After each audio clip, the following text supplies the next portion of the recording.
We live in this world that's just obsessed with popularity, right? It's all about the followers, the likes, having this huge group of friends. But what about the people who walk alone? So let's just get right into it.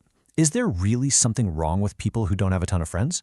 I mean, is that the whole story, or is there maybe something deeper going on here? Something that most of us just completely miss? You know the stereotype, right? The myth is that these people must be broken, or antisocial, or just super lonely. But what if that's not it at all? What if the reality is the complete opposite? What if they're actually incredibly self-aware, emotionally intelligent, and just unshakable? And that's the real kicker here. They're not broken. They're just built different. For them, walking alone isn't some kind of flaw. It's a choice, a really conscious one. And that choice, well, it's usually rooted in some seriously incredible hidden strengths. So in this explainer, we're going to break down 5 of those strengths and explore why choosing this path might actually be a powerful sign that you're evolving. All right, so what are these hidden strengths? Let's jump right into the very first one. Okay, number 1, they are internally validated. What does that even mean? Well, it means they have just stopped chasing belonging. They're not playing the popularity game anymore. They absolutely refuse to twist themselves into some shape that isn't them just to get other people to like them. And look, this isn't about being arrogant. It's the result of doing some really deep self-work. It's that point you get to where your own opinion of yourself is the one that really truly matters most. And this quote, man, it just nails it. They've realized they'd rather feel whole while they're alone than feel like only half of themselves when they're with other people. Authenticity, for them, it's totally non-negotiable. So, think about it. If you're not spending all your energy chasing everyone else's approval, what do you do with all that time? Well, that brings us right to strength number 2. Number 2 is that they are deep thinkers. See, for them, solitude isn't scary. It doesn't feel like a punishment. It actually fuels them.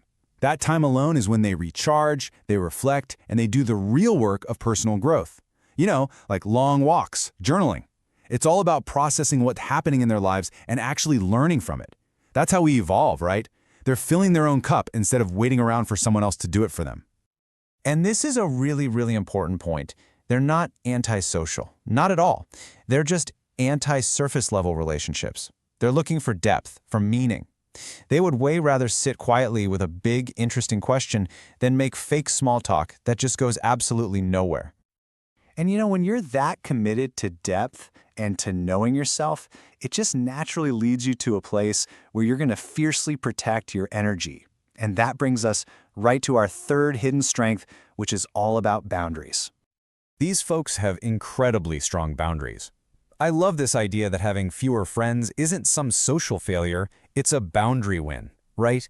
These are people who figured out that their own personal peace is just way more valuable than being popular. So they've learned how to just calmly walk away from all the drama, the negativity, the toxic energy. And it's not from a place of anger. It's from a place of deep self-respect. I mean, just think about the kind of strength that takes. Their whole guiding principle is so powerful. They would rather disappoint somebody else than betray themselves. That is a huge commitment, and it's a crystal clear sign of someone who is taking full ownership of their own life. All right, let's move on to trait number 4. And if the last one was all about making conscious decisions, this next one is a little less about thinking and a lot more about feeling. Number 4, they are hyper-intuitive. It makes sense, right? When you spend less time talking and more time just observing, you start to pick up on things.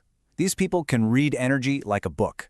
They can walk into a room and just feel everything. The fake smiles, the tension nobody's talking about, those little shifts in the vibe. Their intuition is like a muscle they've been working out for years. And let's be super clear here. This isn't paranoia, it's perception. It's like when you finally quiet down all the noise from the outside world, you can hear those internal whispers a lot more clearly. They're just seeing and feeling things that other people miss because they're caught up in all the social static. And they've learned to trust that internal radar to protect their peace. Okay, and that brings us to our final trait, number 5. And this one kind of ties everything else together. It really shows you the true result of walking this kind of path. Number 5, they are evolving faster. This is really the culmination of everything we've talked about. Because they're internally validated, because they're deep thinkers, because they have these strong intuitive boundaries, they just move through big life changes and emotional healing at a much faster pace. And, sometimes friendships end not because anyone was toxic, but just because one person is growing and transforming so fast that other people just can't keep up with that journey. So when you put all these pieces together, you start to see it, right? Protecting your peace isn't passive. It doesn't just happen. It is a deliberate, active choice you have to make every single day. And this is what we could call the art of detoxing from people. It's a process. First, you get really good at identifying what drains you. Then, you build the strength to just walk away from the toxicity and the drama. After that, you enforce those boundaries we talked about. And finally, you make your personal peace the absolute #1 priority. But, this whole thing isn't really about isolating yourself. Not at all. It's about building a totally different kind of connection. First with yourself, and then with the world. And it's all rooted in this incredible power of what you might call self-sovereignty. So, what is all this really boiled down to? What's the big takeaway here?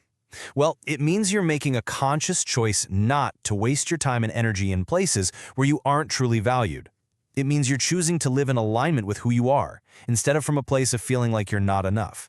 Simply put, you are self-sovereign. And maybe the most powerful way to think about all of this is right here. You're not hard to love. You're just hard to manipulate. And that leaves us with one last, really important question to think about. What if all the people you've had to leave behind, what if they aren't a loss? What if instead, they're the clearest possible sign that you are growing?